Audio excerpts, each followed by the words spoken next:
వైసీపీపై MLA Adireddy Vasu విమర్శలు చేశారు. యువత ల్యాప్టాప్ను పట్టుకుని ఉద్యోగం చేయాలని తాము ప్రయత్నిస్తుంటే వైసీపీ మాత్రం యువత చేతుల్లో కత్తులు ఉండాలని ఆలోచిస్తోంది అన్నారు. యువకులతో కత్తులు పట్టించి రప్పా రప్పా అని వైసీపీ అంటోంది అన్నారు ఆయన.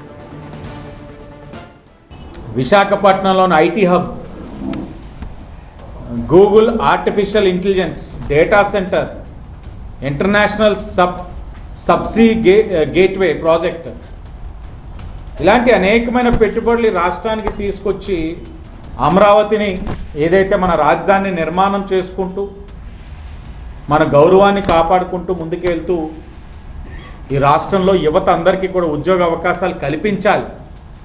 వారి చేతిలో ల్యాప్టాప్స్ ఉండాలి, గౌరవపదంగా జీవించాలని మేము ఆలోచిస్తూ ఉంటే వైఎస్ఆర్సీపీ వాళ్ళు ఎలా ఆలోచిస్తూ ఉన్నారంటే యువత చేతుల్లో కత్తులు ఉండాలి, నేరస్తులుగా తయారవ్వాలన్నది వైసీపీ వారి ఆలోచన.